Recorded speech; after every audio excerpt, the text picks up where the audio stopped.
নমস্কার বন্ধুরা, প্রিয়াঙ্কাস কিচেনে আপনাদের সবাইকে স্বাগত। তো আজকে আমার ভাতের পাতে মানে প্রথম পাতে খাওয়ার একটা রেসিপি আপনাদের সামনে করব, সেটা হলো শুষ্নি শাক। তাহলে দেখতে থাকুন আজকের এই রেসিপি।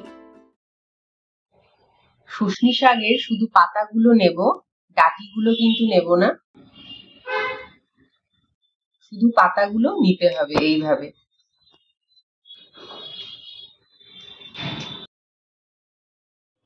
শাকটা আমি ছাড়িয়ে নেওয়ার পর, পাতাগুলো ছাড়িয়ে নেওয়ার পর কুচিয়ে নিয়েছি, মানে জল দিয়ে ধুয়ে তারপরে কুচিয়ে নিয়েছি। এবারে আমি নুন দিয়ে একটু শাকটা সেদ্ধ করে নেব, একটু ভাপিয়ে নেব আর কি।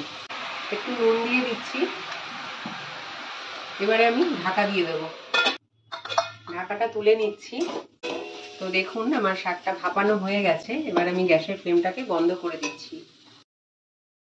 কড়ার মধ্যে 2 টেবিল চামচ সর্ষের তেল দিয়ে দিয়েছি, আর সর্ষের তেলটা আমার আনানো হয়ে গেছে। এবারে একটা মাঝারি সাইজের আলু আমি এরকম ভাবে কেটে নিয়েছি, আলুটা ভেজে নিচ্ছি।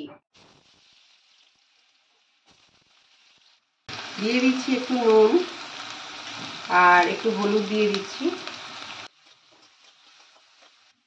আলুটা লাল করে ভাজা হয়ে গেছে, আমি তুলে নিচ্ছি। 1 চামচ দিয়ে দিচ্ছি সেম তেলের মধ্যে কালো জিরে, ওই চামচেরই 1 চামচ দিয়ে দিচ্ছি সর্ষে।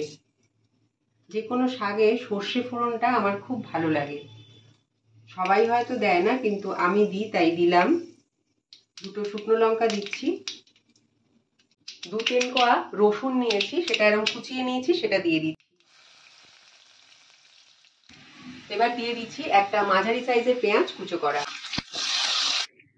পেঁয়াজটা আমার ভাজা হয়ে গেছে। এবারে আমি দিয়ে দিচ্ছি ওই সেদ্ধ করে রাখা শাকটা। শাকটা দলা পাকিয়ে যায়, একটু হাত দিয়ে আমি ছাড়িয়ে ছাড়িয়ে দিলাম। এই শাক বন্ধুরা অনেকেই হয়তো করতে জানেন, তবু আমি কিভাবে করলাম সেটাই আপনাদের সঙ্গে শেয়ার করলাম। এই শাক কিন্তু খাওয়া খুব ভালো, বিশেষ করে যাদের ঘুমের প্রবলেম আছে, ঘুম কম হয়, তারা কিন্তু এই শাক অবশ্যই বাড়িতে করে খাবেন।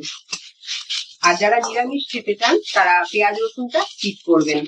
নাড়তে নাড়তে নুনটা একটু চেখে নিলাম, সামান্য নুন লাগবে, শাকেও নুন দেওয়া আর আলু ভাজার সময়ও আমি নুন দিয়েছি, তো সামান্য একটু নুন স্বাদ অনুযায়ী দিয়ে দিলাম। এবারে আমি ভেজে রাখা আলুটা দিয়ে দেব, আর দিয়ে দিচ্ছি একটা কাঁচা লঙ্কা। ভালো করে মিক্স করে নেব। তো আমার রেসিপি একদম হয়ে গেল, গরম গরম ভাতের সঙ্গে কিন্তু খাওয়ার জন্য একদম প্রস্তুত আমার রেসিপি। ভালো লাগলে একটা লাইক করে দেবেন, আর যারা নতুন বন্ধু আছেন তারা সাবস্ক্রাইব করে আমার পাশে থাকবেন। তাহলে এখানেই শেষ করছি, নমস্কার।